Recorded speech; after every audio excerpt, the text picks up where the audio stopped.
Hi guys, this afternoon I just want to talk a little bit about my right foot. So due to my accident about 10 years ago, I lost all hot and cold sensation in the right side of my body. So I ended up getting more nerve damage on the right foot and developing neuropathy from that.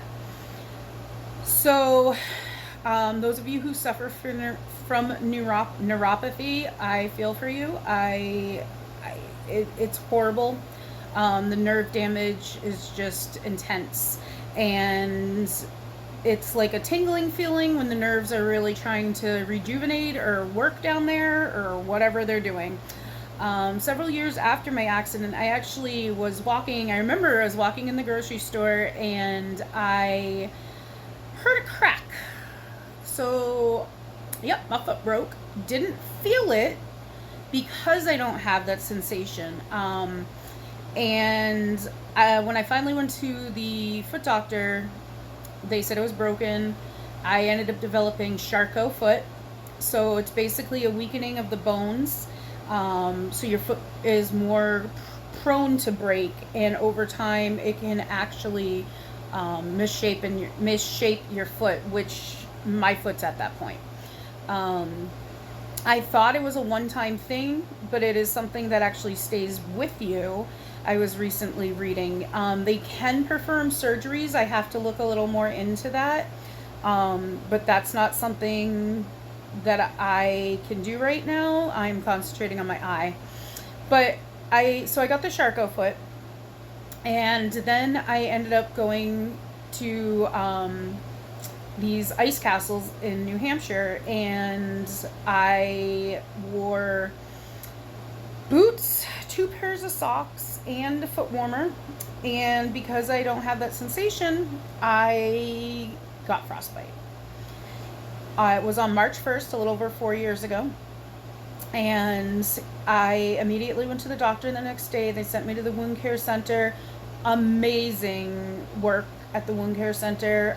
Can't thank the doctor enough. But a little bit before April 21st, so over a month and a half after I got the frostbite, I ended up getting an infection in the second toe out of the 3 toes. So you got your big toe, and then it was this toe that was infected. So I ended up having to have it amputated on April 21st that year. I was in the hospital for over a week. They had to do wound vacs. I got bone infection. So after I was released from the hospital, shortly after, I ended up doing the hyperbaric chambers. I don't know if you've ever heard of them. They say Michael Jackson used to sleep in them, but that probably was a good idea, because it's pure oxygen going through your body in the chamber.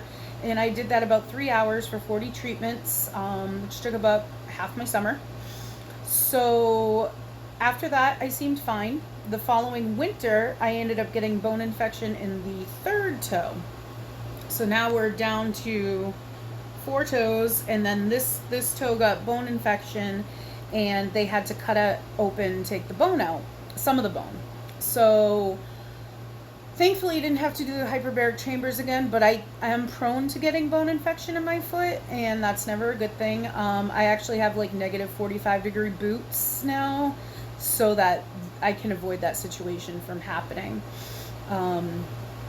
But I do have to beware, because the frostbite is basically always kind of at bay. So again, those boots are good for that, especially now living in the city and walking to work. I know that they definitely came in handy throughout this past winter. Right now, I developed like I want to say a cut or like a hole type thing on the bottom of my foot. It was deep, and it happened pretty much overnight. But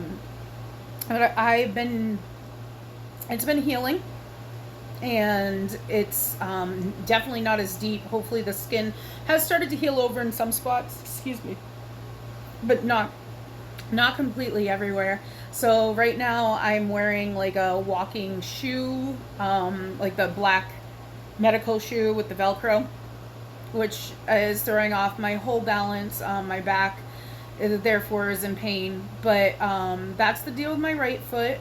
The Big toe's still there.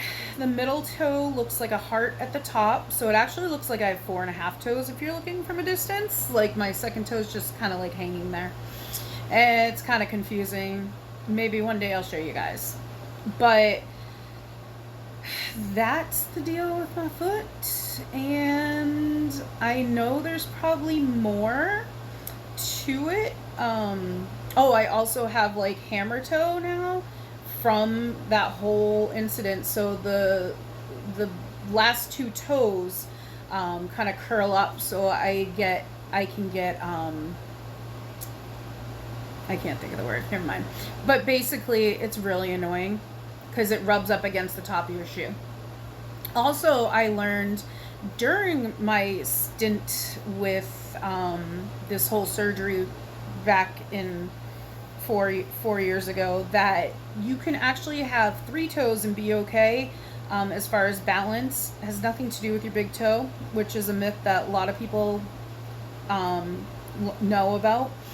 But once you only have 2 toes, not only can your balance get off, but those toes become useless. So they actually want to amputate half your foot, which they were in fear of doing for me back when this happened, if I had to lose all 3 toes. But thankfully I didn't, and hopefully I'll get to keep the rest of my appendages. Bye for now.